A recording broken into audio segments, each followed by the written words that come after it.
Howard professor claims all hell broke loose over findings on racial bias in police shootings. Now, he basically found no racial bias when it comes to police shootings. White folk get shot just as much as black folk when it comes to police shootings. And I've been saying this for years. If you look at this objectively, if you look at it objectively, you take everything out of it and look at it objectively. Look at the data behind it. Anyone that can do basic math can see that there's no discrepancies between the races when it comes to police shootings. But you can't say that, of course. You can't mention that. The same people that say trust the science say no, don't believe in the data here. It's police are racist on a whole. The system is racist as a whole. No, you can't. You have to say that. So they basically came after this brother. Uh, they didn't want this brother to publish this study, which is it just goes to show even further about how science has become a lot more subjective over the years, especially after the whole COVID situation. We know that you can't even report some things without being censored. You can't even publish some studies and talk about some studies without being censored. So we're gonna talk a little bit about that. But before we get started, go ahead and hit that like button, share this out so we can get this information out there. Subscribe if you're not already a subscriber, and hit that alarm bell so you know when I'm putting out new stuff. Also, check out my link tree in the description where I have a link to my Patreon where I talk about things I can't talk about here. There's also a link to my Instagram and my merch store. Also, check out jjthepsychotherapist.com for news as well. All right, let's talk about this news. A Harvard professor's work on police shootings landed him in the crosshairs of racial bias when, quote, all hell broke loose over publishing his findings. He said, quote, I realize people lose their minds if they don't like the result. Recently, journalist Barry Weiss sat down for a live Q&A with Harvard economics professor Roland Fryer at the fledgling University of Austin, where she is a founding trustee. As they engage in a discussion before prospective students, the award-winning academic addressed the 2016 controversy that involved his findings that determined no racial bias in police shootings, explaining that he himself, quote, expected to see it. Fryer's analysis showed that while non-fatal physical force from police officers was twice as likely to be used against Black and Hispanics, the same could not be said for shootings.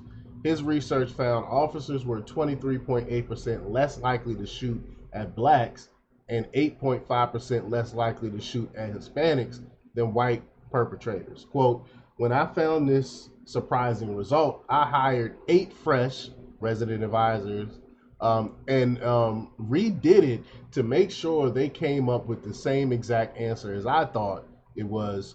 I thought it was robust. Sorry. He explained to Weiss, and I went to Go Give It and My God, all hell broke loose. So let's check out this clip here of him saying this. And shout out to BizPack Review for this article here. I forgot to shout him out. I collected a lot of data. We collected millions of observations on everyday use of force that wasn't lethal. We collected thousands of observations on lethal force. And it was in this moment, in 2016, that I realized people lose their minds when they don't like the result. So what my paper showed, you'll see tomorrow, like some of you, was that, yes, we saw some bias in the low-level uses of force, every day pushing up against cars and things like that. People seem to like that result. But we didn't find any racial bias in police shootings. Now, that was really surprising to me because I expected to see it. The little-known fact is I had 8 full-time RAs that it took to do this over nearly a year. When I found this surprising result, I hired 8 fresh ones and redid it to make sure. They came up with the same exact answer, and I thought it was robust. And then I went to Go Give It, and my God, all hell broke loose. It was a 104-page, dense academic economics paper with a 150-page appendix, okay? Darn.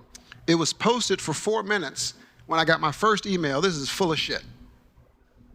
Doesn't make any sense. And I wrote 4 back, minutes. how'd you read it that fast? That's amazing. You are a genius. And I had colleagues take me to the side and say, don't publish this. Wow. You'll ruin your career. I said, what are you talking about? I said, what's wrong with it? Do you believe the first part? Yes. Do you believe the second part? Well, the issue is they just don't fit together.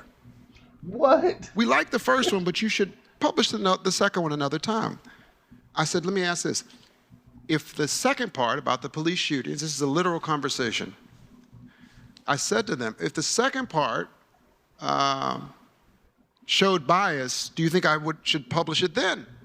And they said, yeah, then it would make sense. Wow. And I said, I guarantee you I'll publish it. We'll see what happens.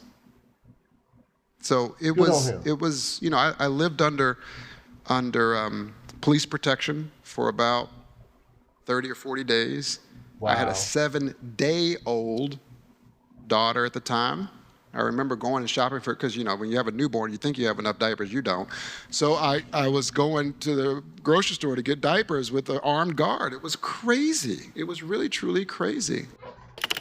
Now, that's from leftists that don't like a peer-reviewed study, evidence data by a renowned economist, published this study, and he had to get security because of the facts.